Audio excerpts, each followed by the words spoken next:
I have Ed Bell on the telephone from the Eastern Hills Tea Party and your wife and you are regular listener lunch folks. Ed, thanks for joining me today. Thanks, Brian. I'm glad to be on. I'm having a great time here in D.C. Sorry I couldn't make the listener lunch this week. But, that's okay. If If you're back from the CPAC, the Conservative Political Action Conference, which is why we have you on the phone, because you're there in D.C. at the Marriott Warden Park right now. If you can make the next listener lunch, we just got confirmation from Chris Smitherman that he was sorry he missed this week's, but he will be at the next one. It'll be a week from this coming Wednesday, so hopefully, Ed, you'll be there. Anyway, great. Back to CPAC 2012. First of all, if for the people who may not be familiar with what Conservative Political Action Conference is, the CPAC 2012, tell folks about what the purpose of the meeting is, and then we'll dive into what you guys are talking about. Well, this is the whole spectrum of the right, from the center right to the right. So you've got your libertarians, your independents, a lot of mainstream Republicans, all the political officials and candidates. You get a lot of experts here that brief everyone on all public policy, foreign policy, financial, economic issues. It's a chance to sort of recharge your battery and really get informed and get geared up for the year to, if you're in a Tea Party group or you're running for office or whatever, you can get a chance to be ready to, confront everyone and give them information and have your facts. So it's a great way to just, meet lots of folks and network. And of course, you hear from all the major candidates. Yesterday, Thursday, was the opening day, and we had, I guess you would call it the also-rans from the GOP race. We had Michelle Bachmann, Herman Cain, Rick Perry. They all spoke, along with Speaker Boehner. And, so you get a chance to hear the entire, spectrum of political thought. So yesterday was really good. They had I'd say it had a conservative tone too. Opening up, we started with Senator Jim DeMint. I had Marco Rubio speak. Ended the day with Rand Paul, Senator Mike Lee. So the theme of this year, by the way, is we still hold these truths. So it's a very optimistic group, even though they all present all of the very pragmatically present the problems and explain where we're at. Everybody's very optimistic. Well, I'm glad to hear that, and we hold these truths self-evident that all men are created equal, et cetera. We know that. I guess what is the biggest, if there is an overarching theme or concern, it sounds to me like perhaps the erosion of constitutional protections against erosions of individual liberty. I mean, is that fair to say? It is fair to say, because the crowd is a very, I'd say, conservative but libertarian leaning, and they see the erosion of personal rights, private property rights, and as serious as the economic issues are, and they do address it, I think limiting government is the overarching theme of almost all the speakers you'll hear, because in every aspect, someone is addressing a way that government is reached into our life. So, well, it couldn't have come at a better time, particularly given the Health and Human Services pronouncement the other day that Catholics can't be Catholic anymore, at least if they want to remain within the guidelines of the doctrine and dogma of that particular faith.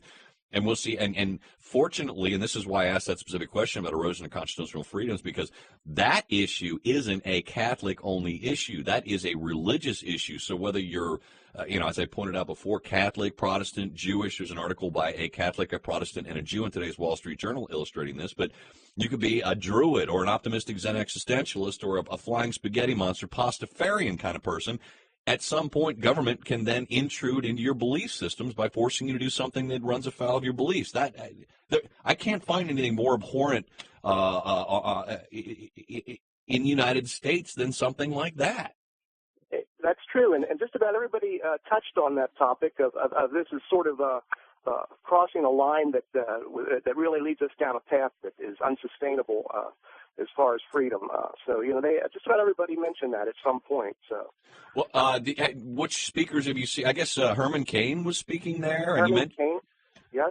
We had yesterday was great because it was a chance to hear from all the candidates in the GOP that have recently dropped out of the presidential race, but as well as a lot of public policy people. I mean, we're going to hear from John Bolton.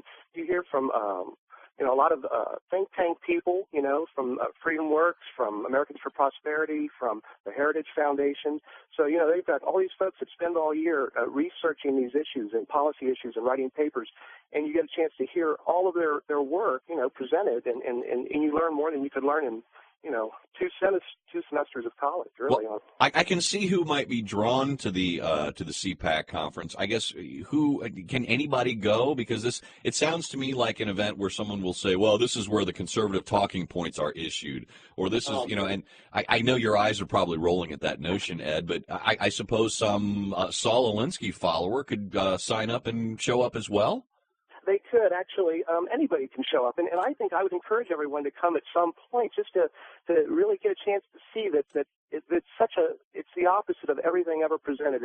It's such a wide, diverse area of thought. And there's nothing, single-focused about it. I mean, we have people, like you said, the whole spectrum from, people that are almost anarchists all the way up to, your middle-of-the-road, old-line Republicans and everything in between. I think it's a great chance to realize, well, especially this year, the college crowd has grown considerably over the last couple of years. Good. And these kids are so well informed. I mean, if you engage them in conversation, you'll find that they really know the issues and policy, and it gives you a lot of hope. It's the opposite of like the Jaywalk All-Stars, where they don't have a clue who the vice president is or the Supreme Court. So. Well, I'm pleased as I can be to hear that, because I know a lot of listeners, and I hear the comments all the time and read the emails, and of course the anecdotal evidence suggests that people go to college, these young people go to college there, and they're there just to be brainwashed into this liberal ideology.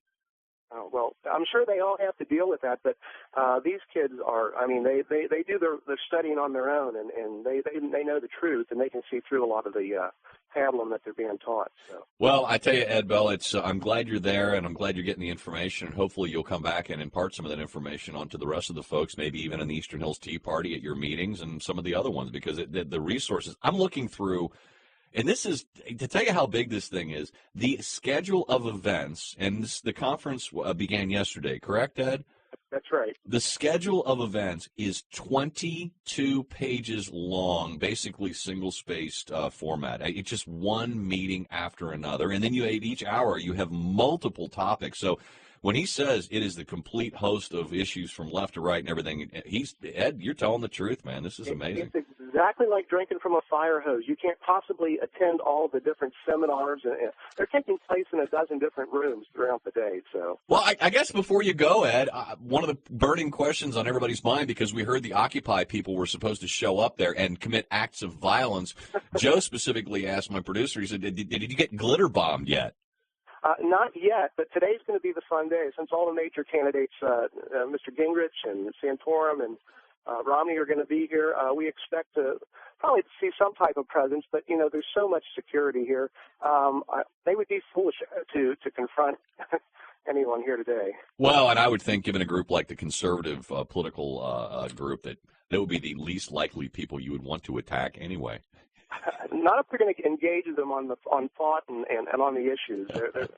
They're unarmed. Ed Bell, Eastern Hills Tea Party. Thanks, man. I appreciate you're going to CPAC, learning for the people who can't be there, and I'm looking forward to getting the information when you come back and all the stuff you've learned. Well, I'm looking forward to talking to you, Brian. Thank you. See you at listener lunch in a couple weeks there, Ed. Ed Bell.